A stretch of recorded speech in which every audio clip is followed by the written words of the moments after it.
Ang susunod na programa ay rated PG. Ito ay nangangailangan ng patnubay at gabay ng magulang para sa mga batang manonood.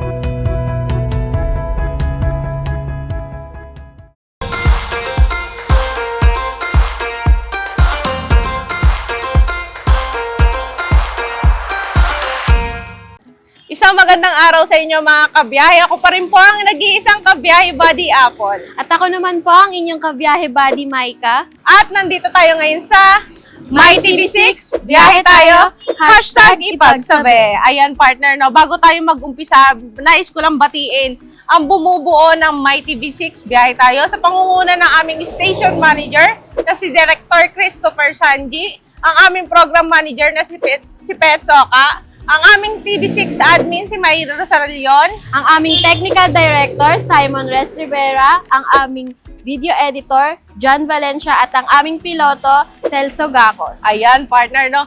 Malaman ba natin kung nasan ba tayo ngayon? Siyempre, nandito tayo ngayon sa Lopez Avenue, Barangay Batong Malaki, Los Baños, Laguna. At bakit tayo nandito, partner? Siyempre, para ipakilala ang isang negosyo dito sa Los Baños, ang Spice Jar. Ayan. Siguro siguro sa ating pagbabalik, partner, no, makikilala na natin kung sino ba ang nagtayo at owner ng Spice Jar sa ating pagbabalik, no. Tara, pasok tayo sa Spice Jar.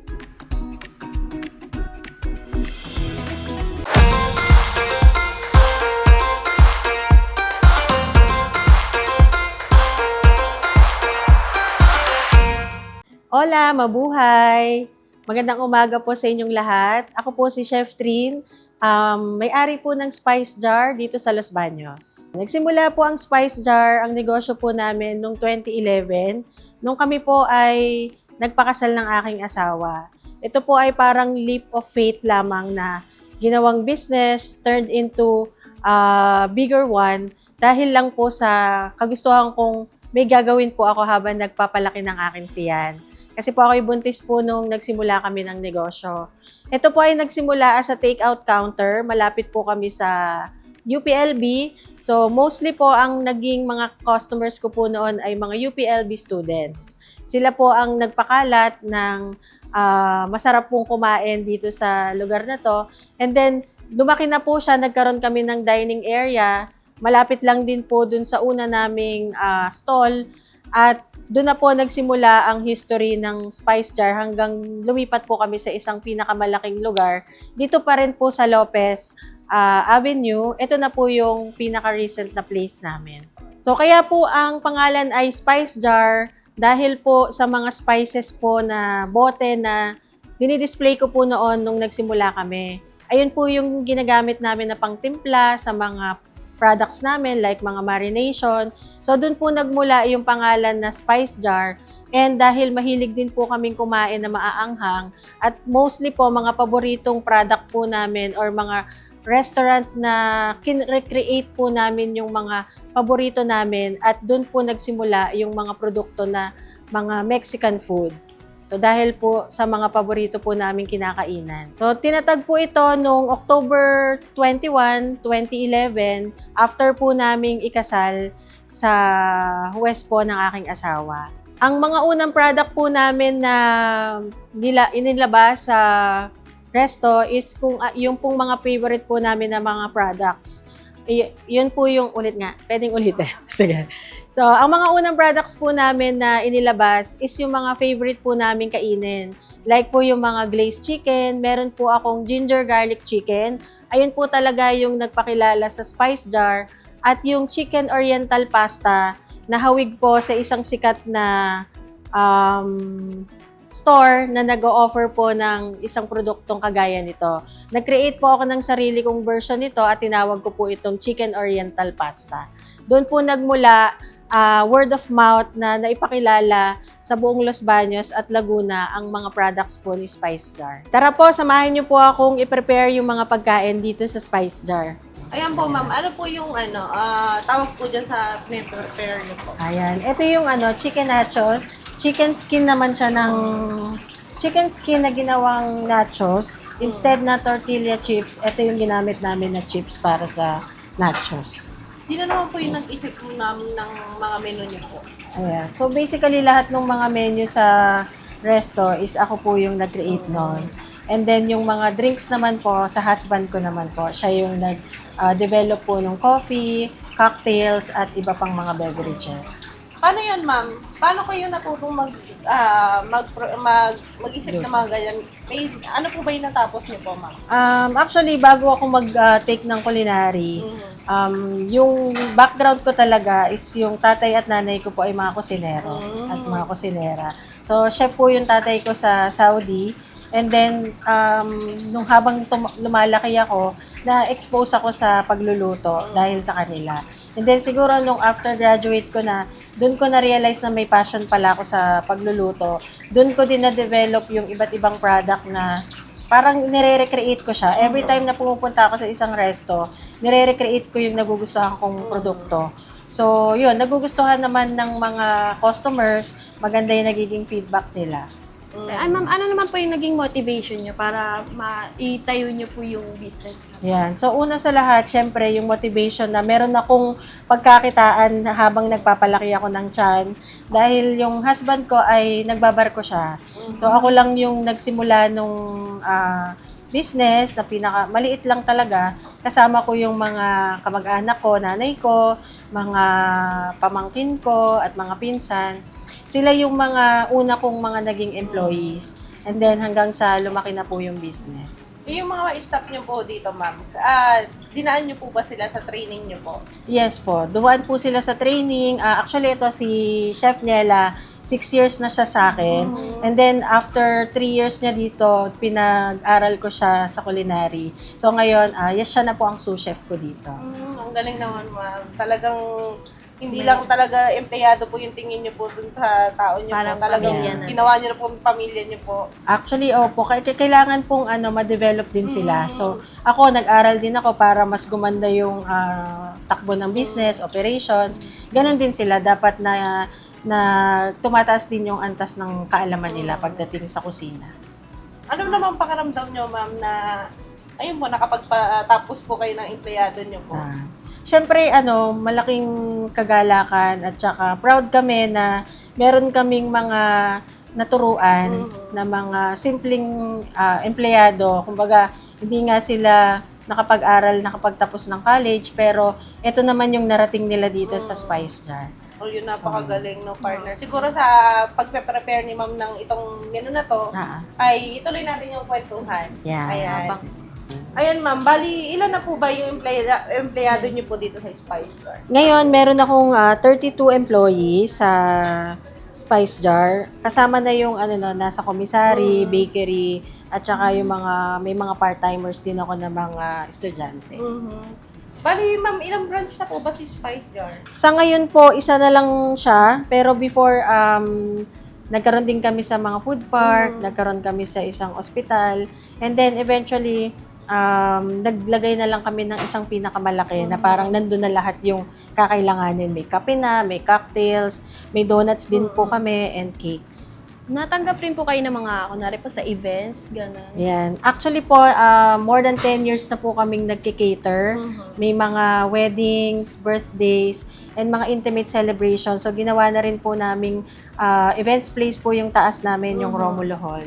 Ano naman, ma'am, pakiramdam nyo na ayun po, umaabot na po kayo sa gantong sitwasyon, talagang tinatangkilik na po kayo ng mga tao. Ano po yung pakiramdam niyo, ma'am? Masaya po at saka at the same time, gusto naming mas lumaki pa si Spice Jar, mas mapadami para mabigyan ng maraming employment po yung mga taga Los Baños. Napakagaling ni ma'am na talagang hindi lang talaga Hindi lang siya business yung nakafocus sarili. sa business. Oo, talagang Pati sa mga tao. natulong pa rin talaga siya sa tao. Ma'am, matanong ko lang din, ma'am, kasi napakaganda nung pagpasok pa lang namin dito sa restaurant niyo po. Napakaganda po nung naging concept. Sino po yung nag-isip po nun? Kaming dalawa pong mag-asawa yung nag-conceptualize nung mismong decorations po ng store. And then, mostly po sa mga products ay ako na po yung nag-develop po nun.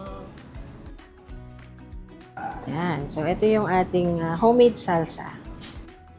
Ito na po, na-prepare na natin yung isang dish nila, ma'am. Ngayon, titikman naman po natin siya. At sa ating pagbabalik, no, eto na yung pagkakataon natin. Tikman yung mga pinagmamalaking pagkain dito sa Spice Jar. Sa aming pagbabalik yan, dito lang sa My TV6. Biyahe tayo. Hashtag ipagsabi.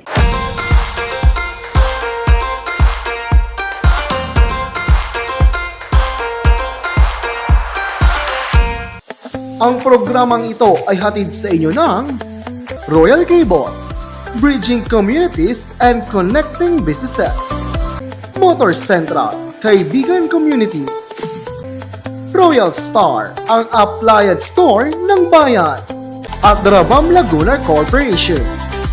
Moving up towards greater heights.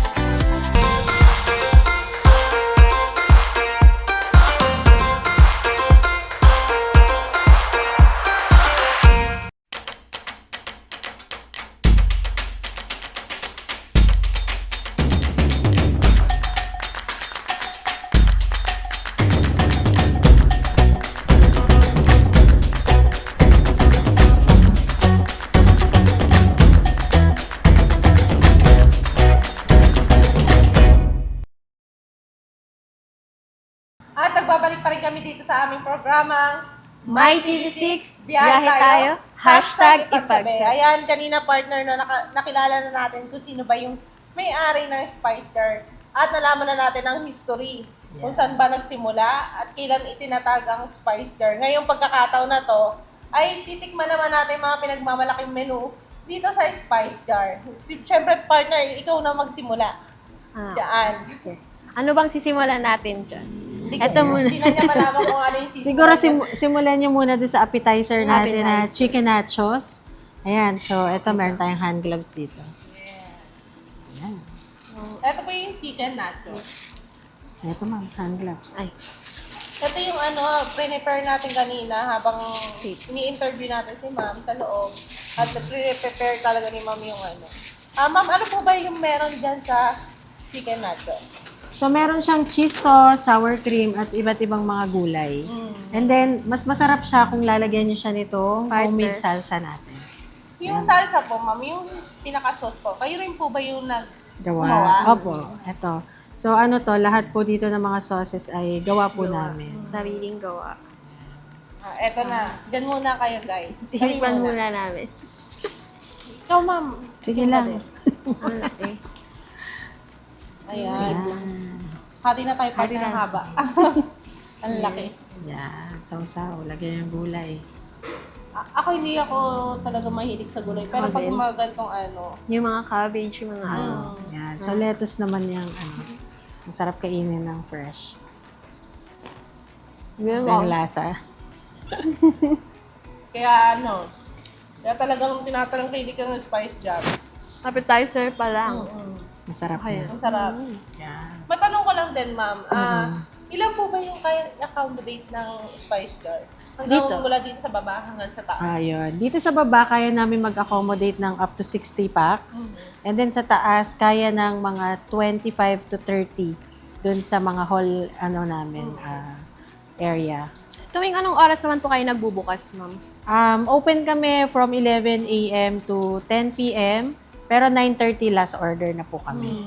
Bawal ng hapon. Bawal Kaya ng 9:30 lang. kailangan Andito Naka-order na. na. Naka-order na. Naka-order na kayo. Delivery, ma'am. Baka Sa meron deliveries, yes, meron po kaming third-party deliveries. And then meron po kaming partner yung Grab. Pwede po kayo mag-order via Grab. po. Ayan. Siyempre, partner, yung susunod naman.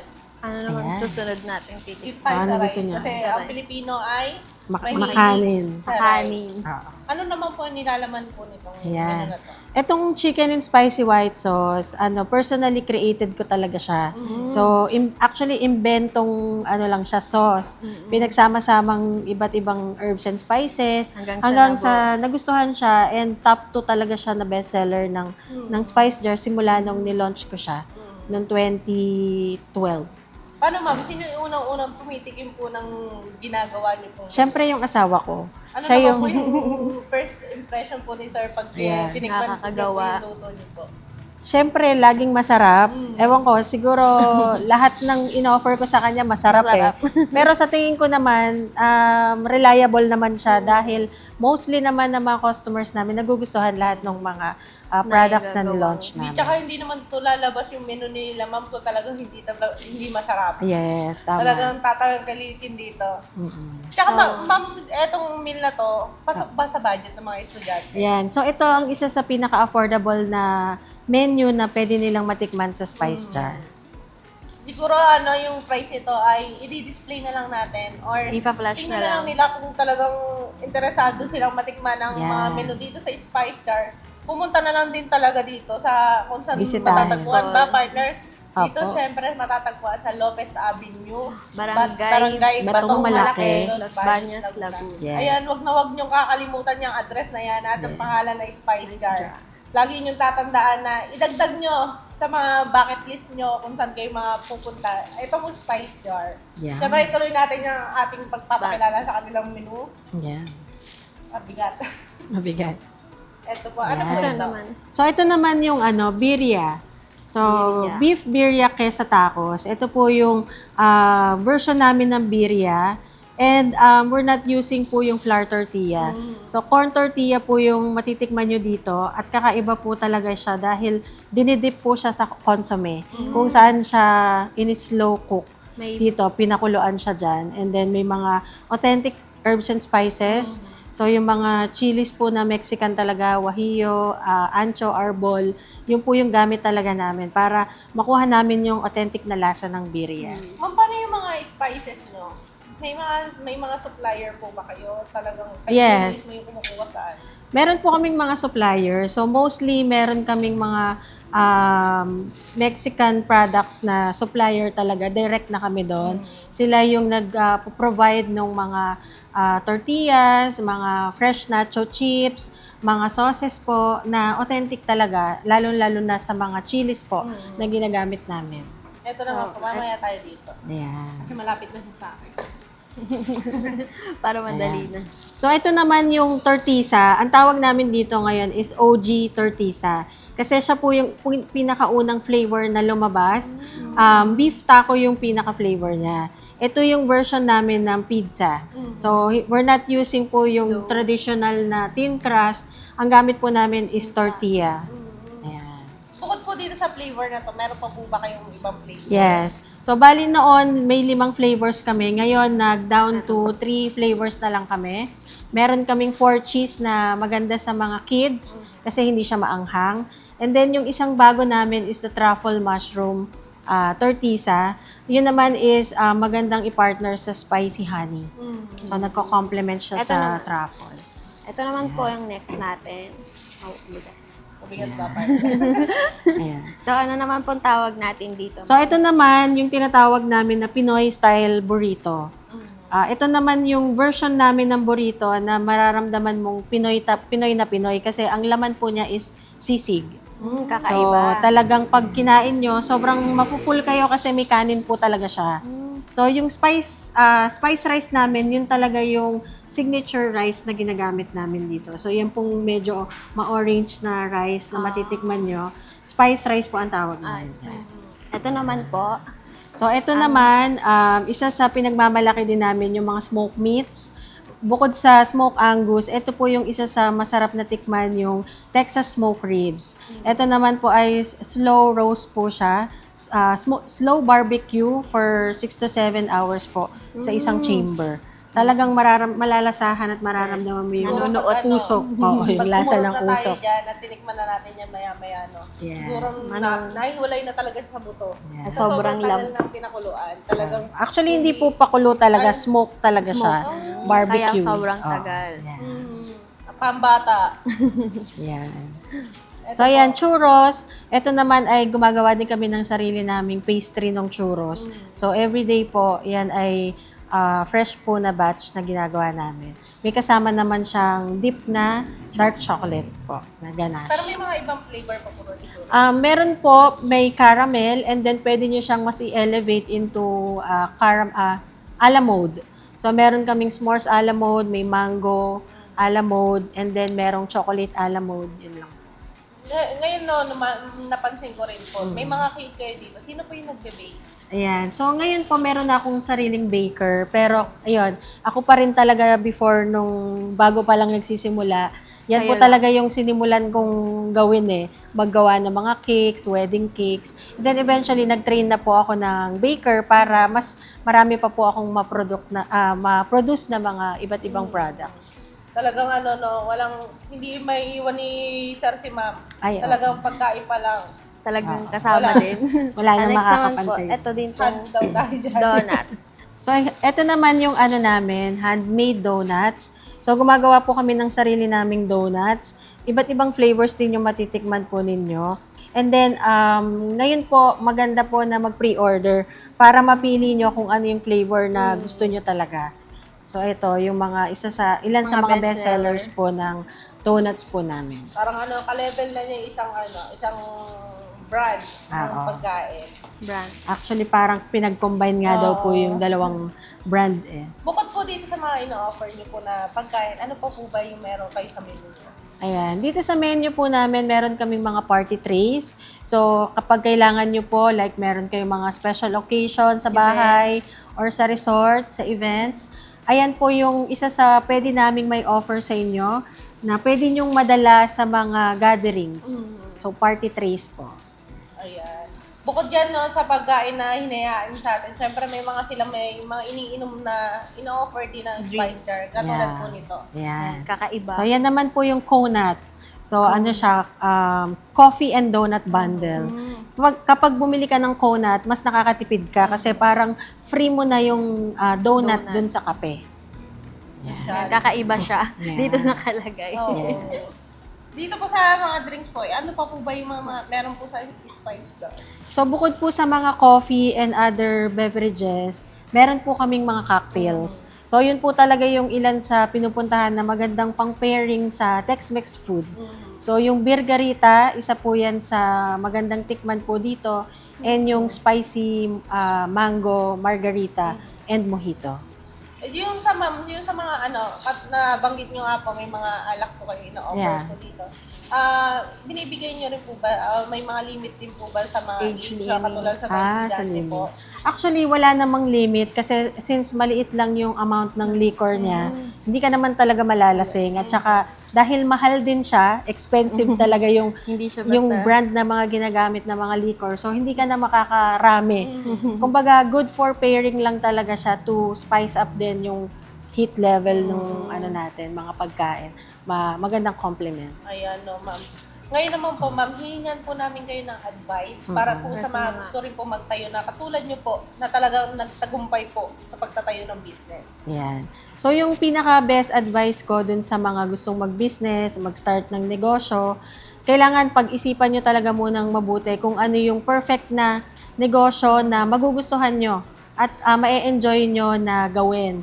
Kasi mas mahirap yung nag-start ka ng isang negosyong hindi mo alam kung gugustuhin mo ba siya or passion mo ba siya. So, yun, kagaya namin, passion namin kumain, Kaya yun mag-create ng mga products. So, dito na napunta yung line of work naming mag-asawa. Siguro ako din, mag-advise din ako sa mga gusto rin mag-ano. Siguro, hanggat meron kayong pera, na wag nyo sayangin. I-invest nyo na yan. Kasi Yeah. kung hindi nyo i-invest yan, paano Hindi na? lalago. Hindi yan Hindi lalago nalalago. eh. Yes. Tsaka, suporta ng partner.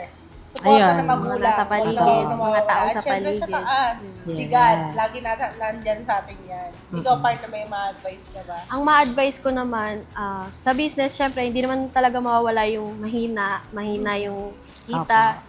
Hindi porkat mahina yung kita is titigil na kayo. Tama. Dapat tuloy pa rin dahil hindi naman nawawala po yung downtimes ganun. Yes. Yun. Lalo na ngayong January. yes. After po ng mga celebrations, talagang malungkot yung mga resto. Opo. Kasi siguro nasawa na Nasawa rin at sa saka mga naubos na pagkain. yung budget ng mga Nung December. customers natin kakagastos nung December. May mga ganun time naman talaga, pero may mga time na baka magulat ka kinabukasan. Sobrang ang daming tao. Hindi ka mapagpagkatao gaga.